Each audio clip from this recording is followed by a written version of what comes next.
Hello, friends and neighbors. Welcome to the Sunny Side of Life Bible in a Year experience. Join me each day as I read the Bible from start to finish. I'm reading from the Life Application Study Bible, New Living Translation, published by Tyndale House Publishers. I pray this daily reading will bless you as much as it does me. So let's get started. March 16th, Judges, chapters 16 through 18. One day, Samson went to the Philistine town of Gaza and spent the night with a prostitute. Word soon spread that Samson was there, so the men of Gaza gathered together and waited all night at the town gates. They kept quiet during the night, saying to themselves, "When the light of morning comes, we will kill him." But Samson stayed in bed only until midnight. Then he got up, took hold of the doors of the town gate, including the two posts, and lifted them up, bar and all. He put them on his shoulders and carried them all the way to the top of the hill across from Hebron. Some time later, Samson fell in love with a woman named Delilah, who lived in the valley of Sorek. The rulers of the Philistines went to her and said, "Entice Samson to tell you what makes him so strong and how he can be overpowered and tied up securely. Then each of us will give you 1,100 pieces of silver." So Delilah said to Samson, "Please tell me what makes you so strong, and what would it take to tie you up securely?" Samson replied, "If I were tied up with 7 new bowstrings that have not yet been dried, I would become as weak as anyone else."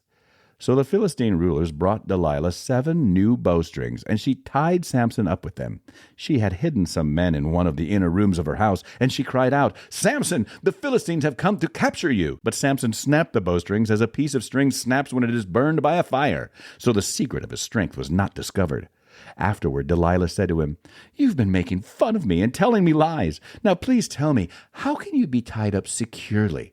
Samson replied, "If I were tied up with brand new ropes that had never been used, I would become as weak as anyone else." So Delilah took new ropes and tied him up with them. The men were hiding in the inner room as before, and again Delilah cried out, "Samson, the Philistines have come to capture you." But again Samson snapped the ropes from his arms as if they were thread. Then Delilah said, "You've been making fun of me and telling me lies.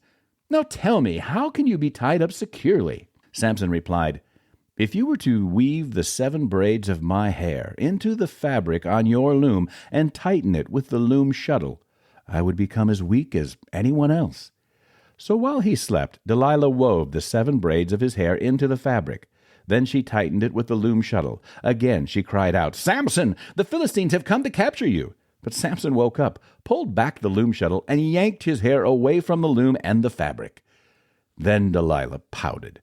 "How can you tell me I love you when you don't share your secrets with me? You've made fun of me 3 times now, and you still haven't told me what makes you so strong." She tormented him with her nagging day after day until he was sick to death of it. Finally, Samson shared his secret with her. "My hair has never been cut," he confessed, "for I was dedicated to God as a Nazirite from birth.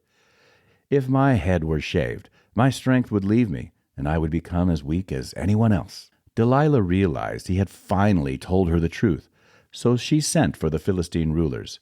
"Come back one more time," she said, "for he has finally told me his secret." So the Philistine rulers returned with the money in their hands. Delilah lulled Samson to sleep with his head in her lap. Then she called in a man to shave off the 7 locks of his hair. In this way she began to bring him down, and his strength left him. Then she cried out, "Samson, the Philistines have come to capture you." When he woke up, he thought, "I will do as before and shake myself free." But he didn't realize the Lord had left him.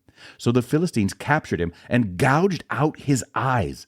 They took him to Gaza, where he was bound with bronze chains and forced to grind grain in the prison.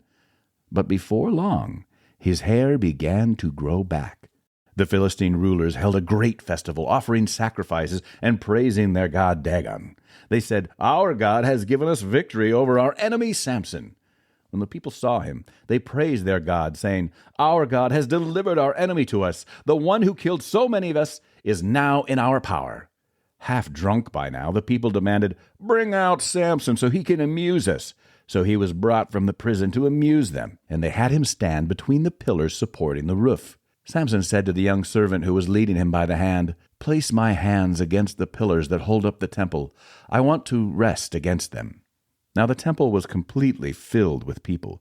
All the Philistine rulers were there. And there were about 3,000 men and women on the roof who were watching as Samson amused them. Then Samson prayed to the Lord, "Sovereign Lord, remember me again. O God, please strengthen me just one more time. With one blow let me pay back the Philistines for the loss of my 2 eyes." Then Samson put his hands on the 2 center pillars that held up the temple. Pushing against them with both hands, he prayed, "Let me die with the Philistines." And the temple crashed down on the Philistine rulers and all the people. So he killed more people when he died than he had during his entire lifetime. Later, his brothers and other relatives went down to get his body. They took him back home and buried him between Zorah and Eshtaol, where his father Manoah was buried. Samson had judged Israel for 20 years. There was a man named Micah who lived in the hill country of Ephraim. One day he said to his mother, "I heard you place a curse on the person who stole 1,100 pieces of silver from you. Well, I have the money. I was the one who took it." "The Lord bless you for admitting it," his mother replied. He returned the money to her, and she said, "I now dedicate these silver coins to the Lord. In honor of my son, I will have an image carved and an idol cast." So when he returned the money to his mother, she took 200 silver coins and gave them to a silversmith, who made them into an image and an idol.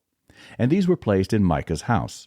Micah set up a shrine for the idol, and he made a sacred ephod and some household idols. Then he installed one of his sons as his personal priest. In those days, Israel had no king. All the people did whatever seemed right in their own eyes. One day, a young Levite who had been living in Bethlehem in Judah arrived in that area. He had left Bethlehem in search of another place to live, and as he traveled, he came to the hill country of Ephraim. He happened to stop at Micah's house as he was traveling through. "Where are you from?" Micah asked him. He replied, "I am a Levite from Bethlehem in Judah, and I am looking for a place to live." "Stay here with me," Micah said, "and you can be a father and a priest to me. I will give you 10 pieces of silver a year, plus a change of clothes and your food." The Levite agreed to this, and the young man became like one of Micah's sons. So Micah installed the Levite as his personal priest, and he lived in Micah's house. "I know the Lord will bless me now," Micah said, "because I have a Levite serving as my priest." Now in those days Israel had no king, and the tribe of Dan was trying to find a place where they could settle, for they had not yet moved into the land assigned to them when the land was divided among the tribes of Israel. So the men of Dan chose from their clans 5 capable warriors from the towns of Zorah and Eshtaol to scout out a land for them to settle in. When these warriors arrived in the hill country of Ephraim, they came to Micah's house and spent the night there. While at Micah's house, they recognized the young Levite's accent, so they went over and asked him, "Who brought you here, and what are you doing in this place? Why are you here?" He told them about his agreement with Micah and that he had been hired as Micah's personal priest. Then they said, "Ask God whether or not our journey will be successful." "Go in peace," the priest replied, "for the Lord is watching over your journey." So the 5 men went on to the town of Laish, where they noticed the people living carefree lives like the Sidonians. They were peaceful and secure. The people were also wealthy because their land was very fertile, and they lived a great distance from Sidon and had no allies nearby. When the men returned to Zorah and Eshtaol, their relatives asked them, "What did you find?" The men replied, "Come on, let's attack them. We have seen the land, and it is very good. What are you waiting for? Don't hesitate to go and take possession of it. When you get there, you will find the people living carefree lives. God has given us a spacious and fertile land lacking in nothing." So 600 men from the tribe of Dan, armed with weapons of war, set out from Zorah and Eshtaol. They camped at a place west of Kiriath-Jearim in Judah, which is called Mahanadan to this day. Then they went on from there to the hill country of Ephraim and came to the house of Micah. The 5 men who had scouted out the land around Laish explained to the others, "These buildings contain a sacred ephod as well as some household idols, a carved image, and a cast idol. What do you think you should do?" Then the 5 men turned off the road and went over to Micah's house where the young Levite lived and greeted him kindly. As the 600 armed warriors from the tribe of Dan stood at the entrance of the gate, the 5 scouts entered the shrine and removed the carved image, the sacred ephod, the household idols, and the cast idol. Meanwhile, the priest was standing at the gate with the 600 armed warriors. When the priest saw the men carrying all the sacred objects out of Micah's shrine, he said, "What are you doing?" "Be quiet and come with us," they said. "Be a father and a priest to all of us. Isn't it better to be a priest for an entire tribe and clan of Israel than for the household of just one man?" The young priest was quite happy to go with them, so he took along the sacred ephod, the household idols, and the carved image. They turned and started on their way again, placing their children, livestock, and possessions in front of them. When the people from the tribe of Dan were quite a distance from Micah's house, the people who lived near Micah came chasing after them. They were shouting as they caught up with them. The men of Dan turned around and said to Micah, "What's the matter? Why have you called these men together and chased after us like this?" "What do you mean, what's the matter?" Micah replied. "You've taken away all the gods I have made and my priest, and I have nothing left." The men of Dan said, "Watch what you say. There are some short-tempered men around here who might get angry and kill you and your family." So the men of Dan continued on their way.